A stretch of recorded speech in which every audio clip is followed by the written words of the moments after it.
Hello and welcome to The Reset, a mental health podcast without all the bollocks. I'm Sam Delaney. My guest this week is the musician and author Susanna Hoffs. Susanna enjoyed pop stardom throughout the 80s as part of the all-girl group The Bangles, with hits like Eternal Flame, Walk Like an Egyptian, and of course Manic Monday, the hit written for them by Prince. Susanna then launched a solo musical career and just recently has published her first novel, This Bird Has Flown. It's a romantic comedy about a one-hit wonder trying to navigate her way through life post-stardom.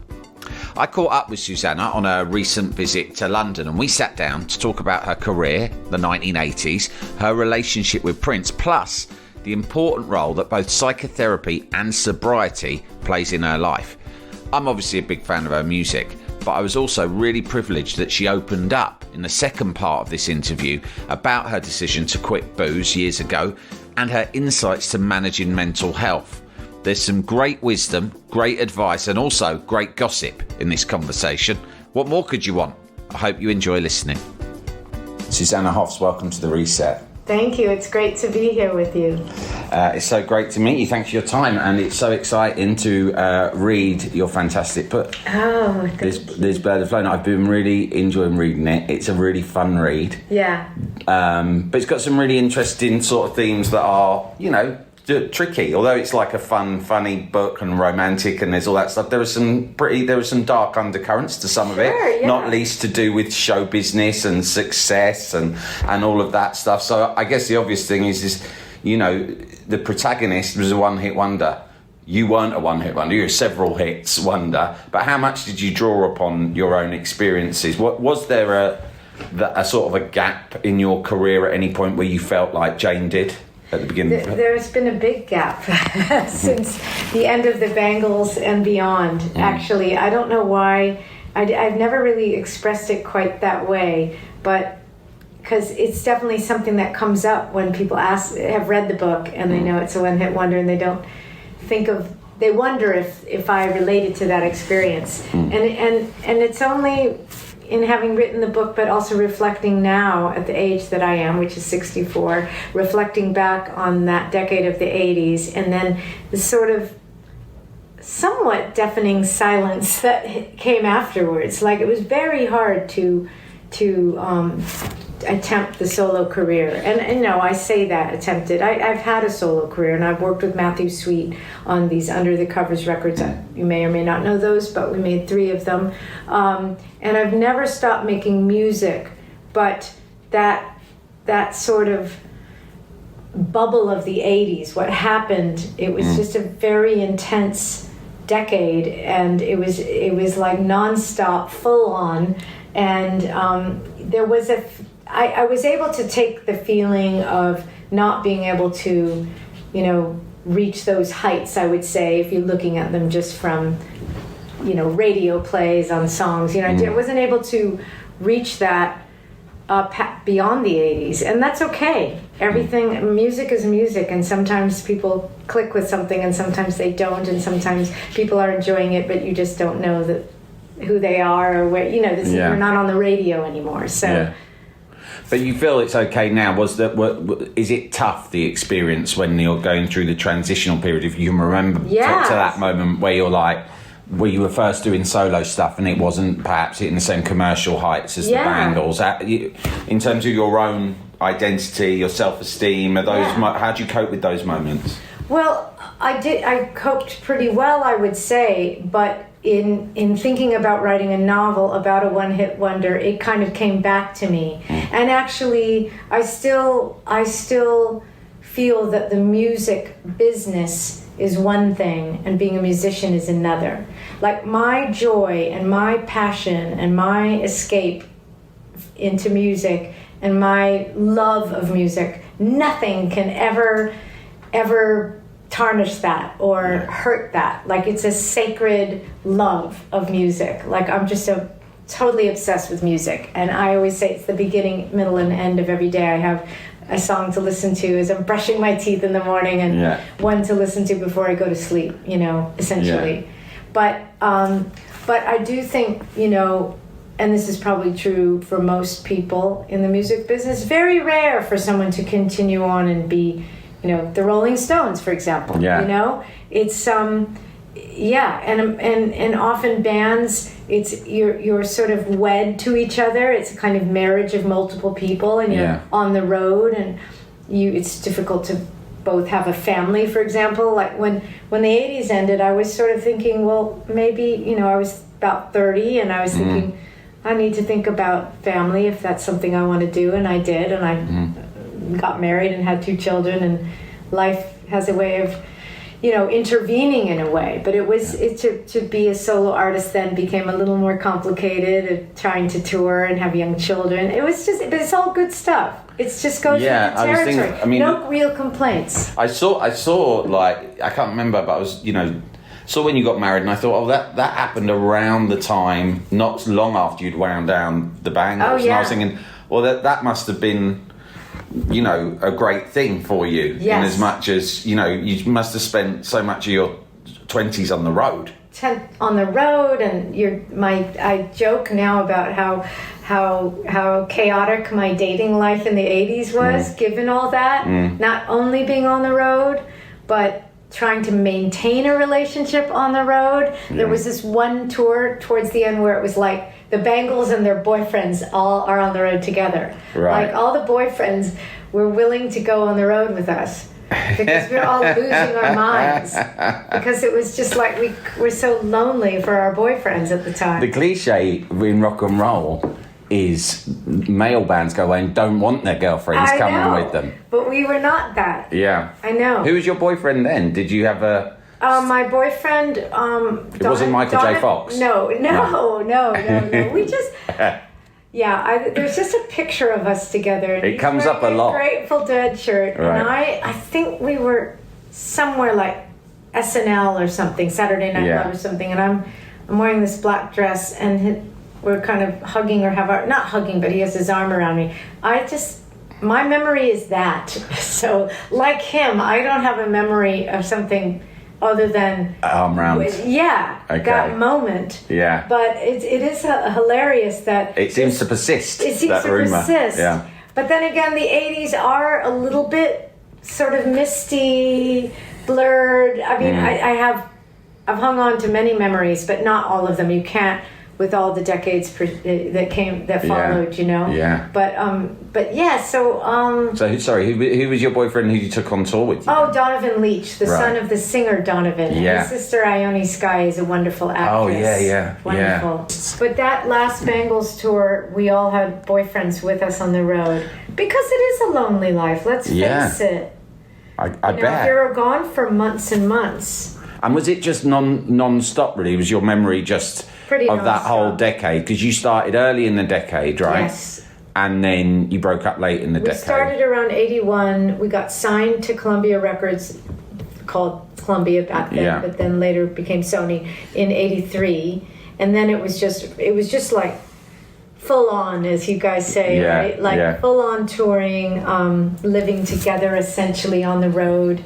In the early days, we all shared one room, 2 girls to a double bed, because we were really low budget. That was when we were opening for the English Beat, known as the Beat here, and that was a really fun tour. And it just progressed, and we got really, really lucky. And then the great gift of Manic Monday. Prince was a fan. He loved this one song that was on the Bangles' first Columbia record. So once we got signed, we put out an album, and it was a song that Vicky and I wrote called Hero Takes a Fall. And he just loved that one, and he loved soloing to it. Wow. So it was like, he would show up unexpectedly at a club, and meanwhile, and then shortly after, he gave us Manic Monday. And it was weird, because it was like the same week that I discovered Purple Rain, that song and that album. I think he liked this song, Hero Takes a Fall, and we had done a video for it.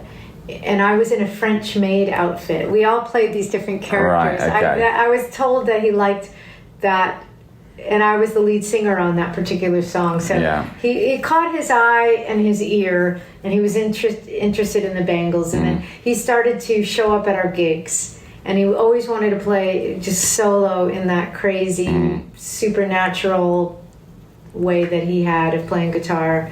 And he would just grace us with these guitar solos on that song. And then later, when we were back in the studio to make the second album, which did end up having Manic Monday on it, I got a call saying, would I come over to the sister studio, Sunset Sound, where he was recording it, and he had a song for us. Would I pick up the song? But when I got there, he was recording, so he had left it for me, and I still have the very same. I'm making the sign of a cassette. It was on like an old-fashioned C90, cassette. C60 cassette. Yeah. Yeah. And what, he'd just played it on the piano? Or? No, he actually had made a little recording of it, thinking that we might just put our vocals onto his track. Okay. But he was singing it.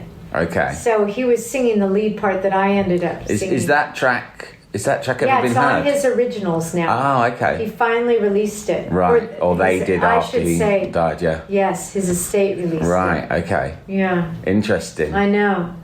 And yeah, I mean, you know, you say like he saw you in the video and people say to could liken to you. How do you feel about that when people indicate, oh well, Prince, you know, to use our word, Prince fancied Susanna Hoffs. He was just in love with Susanna Hoffs, and that's what he wrote. Manic Monday. Is that a compliment, or is it annoying when people say that? I don't think it's. I take it all as just what it is. It's all part of the history, and I just feel at this point in my life, you know, so grateful for all the things that have happened.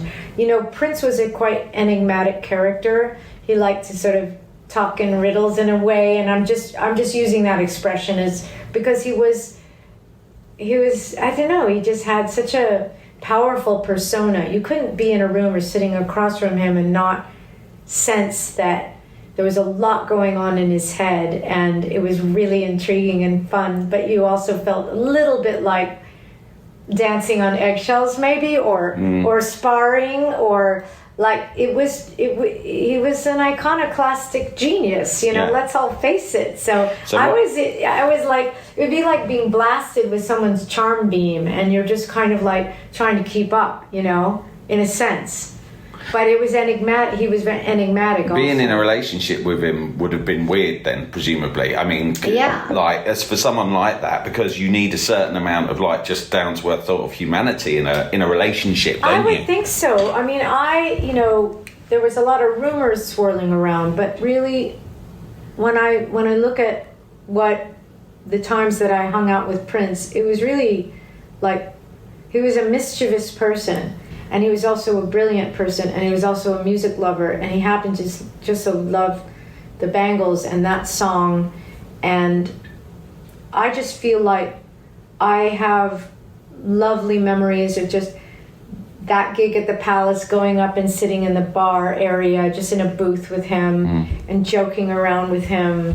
And there was something that I stumbled across in a paper, something in a newspaper, an old clipping where he may have said, what happens when the I can't remember it now, so you probably shouldn't say it, but something, but it was like something along the lines of what happens when the clock strikes 12, like the Cinderella story, because he's a prince. You're sitting with Prince. Yeah. And I might have said something like, what happens when the clock strikes 12, and I think he said something like the bodyguards disappear, because he always had bodyguards, you know,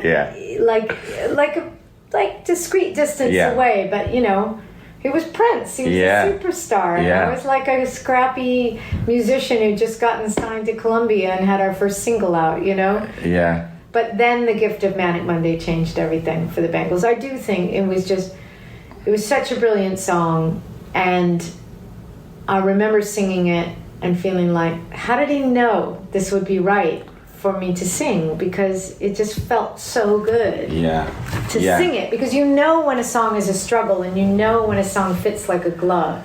You just feel so good when you sing it. Yeah, your voice is got. I mean, it's hard to. I can't remember if I've heard the Prince version, but it's hard to imagine that song. It's hard to imagine a cover of that song. Yeah, it is, because it fits your delivery. Yeah. I always talk about bands from the 60s, but also the 70s, seeing the Talking Heads for their first concert at the Whiskey A Go-Go, seeing Patti Smith and the Sex Pistols at the Winterland Ballroom in San Francisco. These bands were not like stadium rock. They were not like The Who playing or the Stones playing. They were scrappy art bands. Blondie was an art band, a full art band. Yeah. So it was everything. It was the aesthetic, it was the clothes. Of course, it always is. I mean, the swinging 60s had a big effect on me. Just the Beatlemania. But if I think of the Bangles, funnily enough, like you're talking about those bands, and actually you never had big synths or anything like that, or Phil Collins drums. No, we didn't. So actually you're more, in many ways, 60s and 70s yeah, I mean, I suppose your styling, people think of the 80s a bit, totally. But actually if you think of the music, I can see that you were more influenced by those bands that you're mentioning much more, like the melodies and everything, and I guess the harmonies are very the 60s, Birds, aren't the Mamas and the Papas, the Beatles. The multi-part harmonies was a huge part of the Bangles. Yeah. It's hard to think, really. I mean, you look at the 80s and you had big hair rock, massive stadium rock, and then you had kind of... Our hair was pretty big, too. It was quite big, but you weren't quite Whitesnake. No. And then you had, like, the sort of British bands and lots of synth kind of new romantic bands. And actually, there's not many to compare to the Bangles, really, is there, in terms of the type of music you were doing? No, we were kind of an outlier in a way, because we weren't a synth band. Yeah. But then Walk Like an Egyptian was this quirky song. I remember sitting with David Kahn, who was our producer on the first 2 records. And he just wanted to play me some stuff up at Columbia Records. And he played me Walk Like an Egyptian. And I think it was this really wonderful singer named Marty Jones. Marty Jones. And I thought it had this kind of like, almost like Brazilian, like kind of, or like it had kind of like a samba beat, and it was like very, very avant-garde sounding. She did this very dry delivery, and it was very cool, but very quirky at the same time compared to the kind of 60s pop songs we were doing. I mean, and that came after Manic Monday, right? It did, and so people were presumably your labels like do another Manic Monday, do something like that, and you've come out with this. Well, actually, it was on the same album. Right. Okay, but as a single release, as a single release, it was the 3rd one, and so it was written by this wonderful guy named Liam Sternberg, who grew up with Chrissie Hynde, in Ohio, and he just apparently he took a trip to Europe, and he was on a ferry. And the waters were really like choppy, and he just observed everyone kind of as the boat was tilting one way and the next, that they were sort of trying to, their hands were up in he just envisioned them as like the sand dance. The sand dance, or the paintings, because they were sort of trying to steady themselves. That as the lore goes. So it was a very iconoclastic kind of song. And I remember talking to David Kahn decades later, that after I say Walk Like an Egyptian in between at the very last verses, but at the very end, and then there's like a little moment, and then I say it again, and you can kind of hear the sound of my lips parting, and I was like, you've got to clean that up, you've got to erase that. And he's like, no, it's human, we got to leave it. And I was like, oh, he's right. Leave the little like imperfections. Well, that's another thing that made you distinctive, because a lot of 80s pop was so polished and glossy. Exactly. That wouldn't have ever happened. Yeah, and the record company just sort of threw that song out as like, should we try for a 3rd single? Because the 2nd single was a Jules Shear song called If She Knew What She Wants, which is a very pretty call and response, very sort of Mamas and Papas type of mid-tempo pop song. But we were shocked that Walk Like an Egyptian just wouldn't leave the charts, and it became the song that was over the holidays. So it became the biggest Billboard song of that year, because it went from 2 weeks before the holidays, over the holidays, into the new year, and it just held the chart position in America. Just because they freeze the charts, so we got kind of lucky, I think. I have been witness to superstars doing their thing, like when the Bangles opened for Queen at Slane Castle, and to watch Freddie Mercury, for example, like, that's a rock star. That's confidence and swagger and a voice. Yeah. And a craft, and also like supernatural to witness that, you know? And I was never the same after watching Freddie Mercury at Slane Castle. And I think it was the last gig he did with Queen. Really? I think so. Oh, when was that? Ireland, was that late 80s? No, it was 86. Right. Yeah. That was the summer. So that was right when Walk Like an Egyptian. So it was before so that. you were like, this was your imperial moment. Yeah. That year was crazy. That year went from, that was a crazy year. How hedonistic was it for you, that period?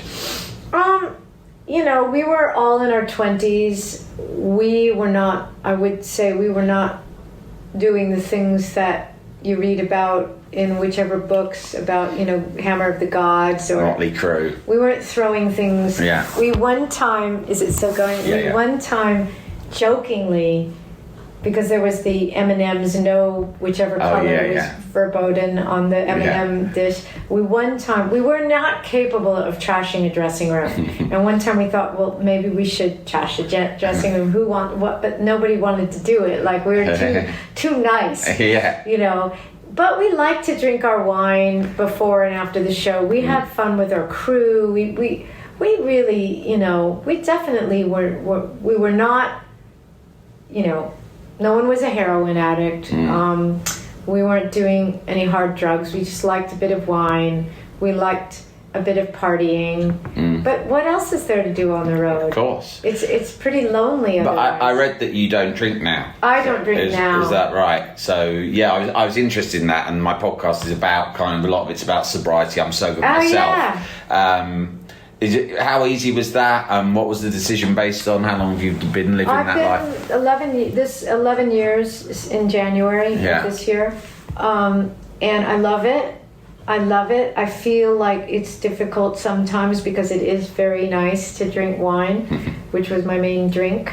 But I just wanted to see what would happen because it wasn't the kind of thing like I did enjoy wine and I never went to meetings or anything, but that was just me. I just this sort of same discipline I had when I was a little girl when I was studying ballet, you know, and that was a very strict kind of thing. If you want to be a dancer, you have to go to dance class 5 days a week and not have any fun and have to worry about your body and all this kind of stuff. So I just thought, I'd read some studies that maybe made me sort of wary about drinking a lot, and I just thought, let's see what happens. And I've never looked back. How about you? How was your experience? I felt I was drinking too much. With me, it was just like, I'd always drunk. And it was very normalised in the culture I'd grown up in. You know what it's like here, everyone's drinking beer all the time. Pub culture, exactly. Mine was wine. And it was really normalised. And so you never stop and think, oh, this is bad because everyone else is doing it. And then in my late 30s, I was like, this is really bad, and I had to go and get a bit of help. Yeah, well, that's good. But I read. But so you just quit in your 30s. I quit in my late 30s. I think maybe just as I was like on the cusp of 39 and 40. Not because of that, just because I was really like, this is really problematic now. I was drinking in the day and that sort of stuff. So with me, it was more clear. I think there's a lot of people who it doesn't sound like you had a problem, which in many ways makes it harder to stop. Yeah. Because if you don't have a problem, then you think, it's fine.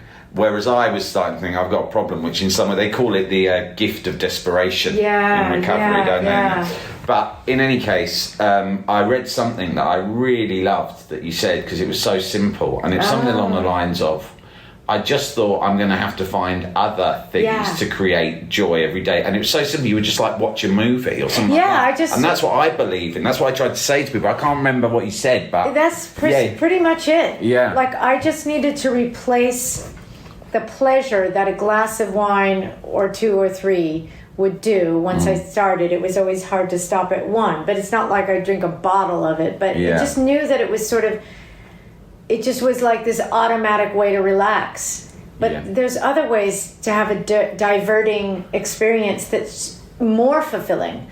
Because when I would say, okay, every night I'm going to stay, and I still do this, every night I give myself permission to watch a movie or binge a show.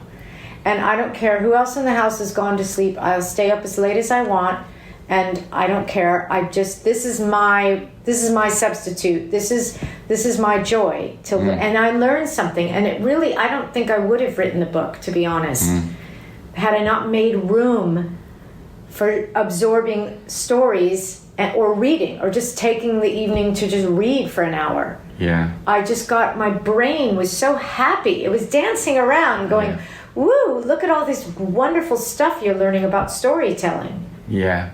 There's so much, like, when you're drinking, sort of things that aren't involved in drinking seem almost by definition not that much fun, and you get quite cynical. Yeah. And then when you're not drinking, so much stuff that was there anyway, suddenly it's like, oh my God, that's actually like tiny things, like watching a film. Yeah. I mean, I know what you mean. That's just like self-care. It's like, I'm going to stay up and watch a film. The things that you loved when you were a kid before you were drinking come back round again. It's like being a kid. Yeah. That's the lesson. It share really with is. anyone who's curious to try it. It's like being a kid. You get to stay up late and watch a movie, maybe two. Maybe you binge a show. Yeah. Maybe you eat popcorn while you're doing it.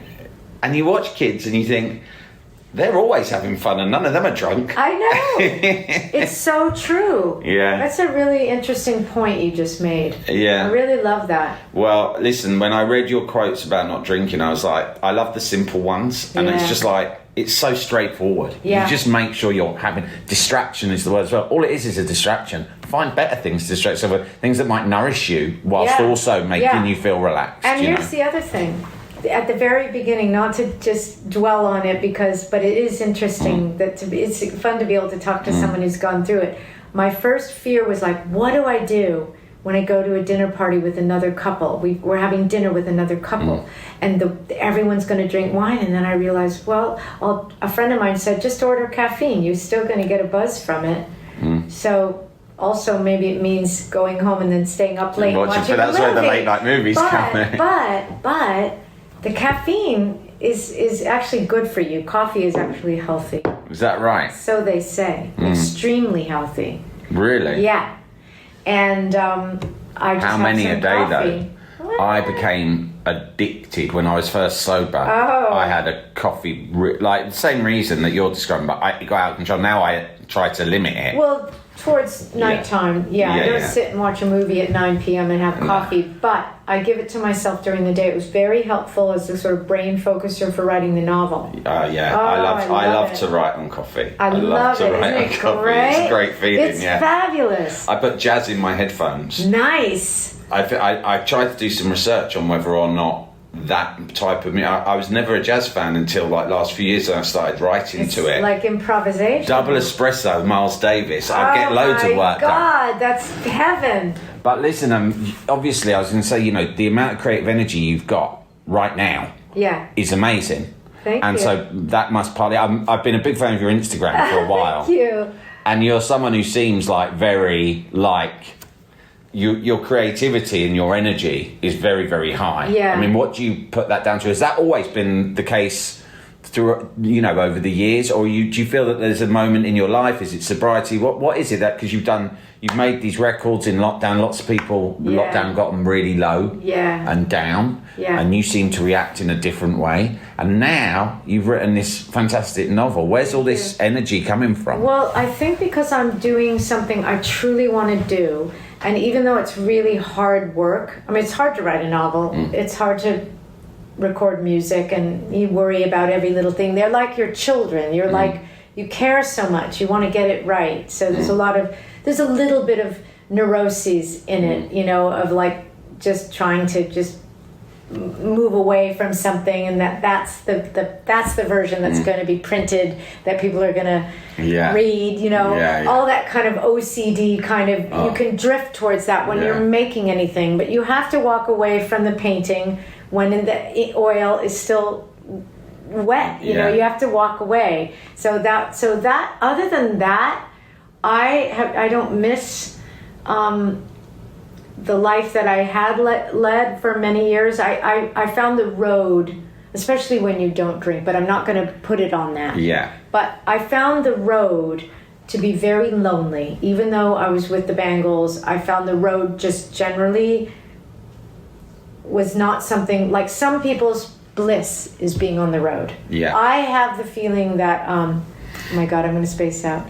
He's the guy from, he was in Nirvana, the drummer. Dave Grohl. Yeah, Dave Grohl, yeah. Someone like Dave Grohl.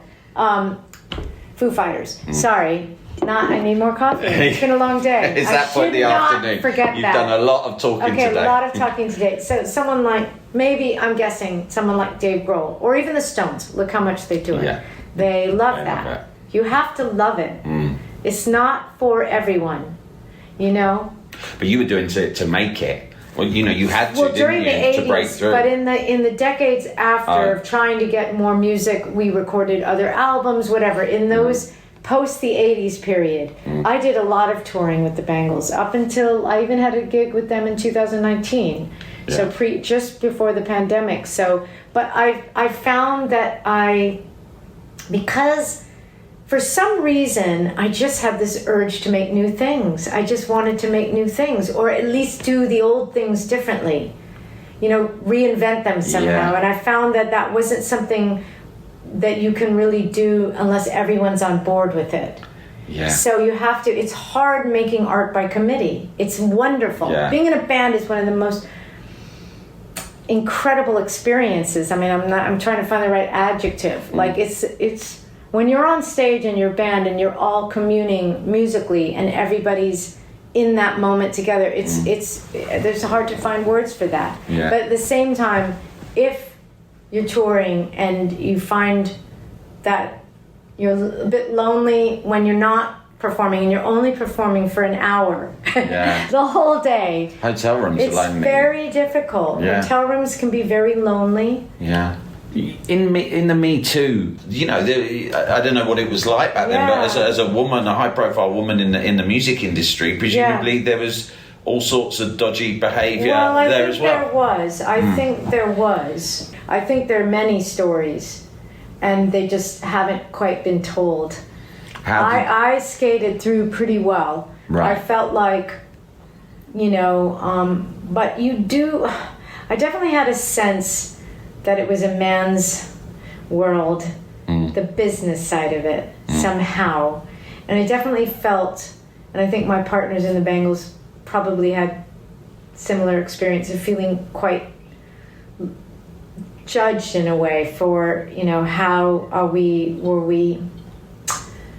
did we dress, how we looked, how much it was sort of not like this sort of under not spoken aloud, but this idea that you should use sex appeal or sexiness to sell your music. For me, rock and roll is naturally sexy. So for me, it was more the idea that we were kind of scrappy and not very, and now we're perceived as sort of glammy, like glam. But we really weren't. You know, we were quite there was a punk feel to it. There was a punk feel to it, and we weren't dressed by designers, so we were not really seen as.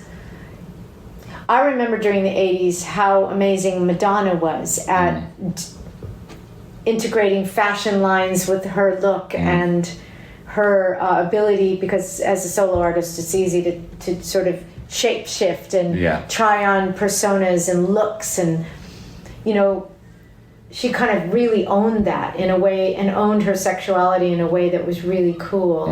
Whether she was harassed or not, I don't know. I haven't heard anything one way or the other, but I think there was mostly, I don't remember overt harassment.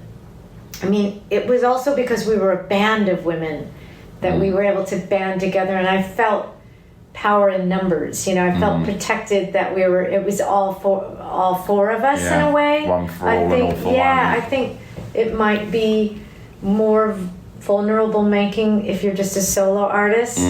But I did feel very much that there was the male gaze somehow on us, and that it was just rather intimidating. You know, one wouldn't think it looking back and going, but everybody loved you, you know, like they loved the Bangles. But when you're in it, you feel, I don't know, it's too bad that our 20s are wasted on us when we're in our 20s. Because you always go to the place of, I'm not good enough. When you should be going, look what we've done, good on, you know, give ourselves a hug.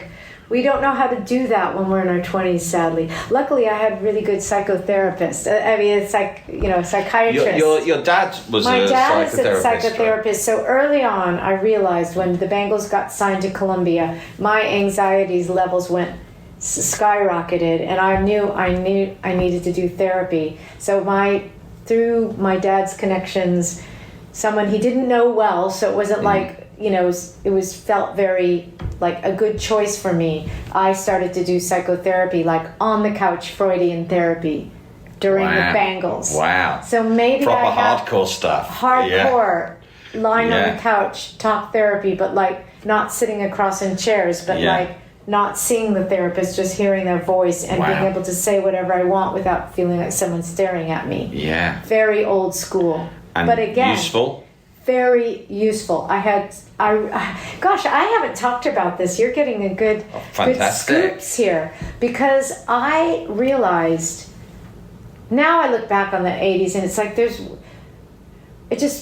it's just a decade that I experienced when it was so magical with all this stuff happening with music and being in a band and an all-girl band and all this stuff. But you know what? It was challenging in its way. It was. Yeah. It was like being, like I said, a family, but like exponentially more complicated, because the way that all the different people intersect, like, and having sisters. Yeah, and there's egos at play. I mean, I assume the egos aren't as huge as they are in male bands. No, it wasn't. But it must come into it a little. I mean, you know, obviously you became such the face of the band. I mean, you know, you were, and I'm sure that wasn't by design, but it's just the way it happened. And that must be problematic within the band. Yeah, I would say so. Yeah, I felt uncomfortable. Yeah. But at the same time, as the band's music became more and more successful, and we were doing the thing that we dreamed of doing and getting to the place where we dreamed we'd want to be, there was that other side to it, that created a little bit of like tension, I would say. This is a very confessional. I know, I'm loving it. It's so fascinating that you did that kind of therapy. For you to just understand the value of therapy must have been just such an asset. Oh, it's so probably why you didn't become an addict or anything. Yeah, I think so. I think because my parents were so open-minded, and my dad had the good sense to suggest trying analysis, or just therapy, but it turned out to be like good old-fashioned Freudian analysis when I could do it, when I wasn't on tour. But I got so much out of it. I really did. It was really, really great. Now, I haven't thought about this. It's been so many decades, but it was so helpful. In terms of just processing the anxiety and security. Anxieties and being like in a family with your bandmates and living with them for months at a time, and all the just the dynamics between everybody. And did you manage to get any of them on the couch? I don't know. All right. I don't know. Be a good thing if you ever managed a band, you should say take a shrink on the road. Wasn't there that documentary about Metallica? Where they brought a therapist on the road? Amazing. Every band. Oh, this is something I truly believe in. Every band should have a therapist to work with them. Yeah, absolutely. To talk through some of these bands could have stuck together for decades longer. Absolutely. Think of it. Yeah. Most bands really only have like a 10-year run. And then everyone's done. And then they just hate each other and implode. Yeah. Susanna, we're getting the wire. Thank you so much. I really appreciate you opening up about that stuff as well, because that's really what my podcast's about, and it's just fantastic to get that. So thank you. Thank you. Really appreciate it. That was the brilliant Susanna Hoffs. Great stories and really compelling stuff on how to get the most out of your life after you quit booze. All advice to live by, I reckon. Thanks for listening as always. If you don't already, then please consider subscribing to the Reset Extra for bonus podcasts and newsletters, access to live events and more. Just go to samdelaney.substack.com and look out for next week's Reset podcast, which will be the the 100th episode and features a very special guest who is one of my all-time heroes. Until then, gang, be lucky and don't let the dickheads get you down.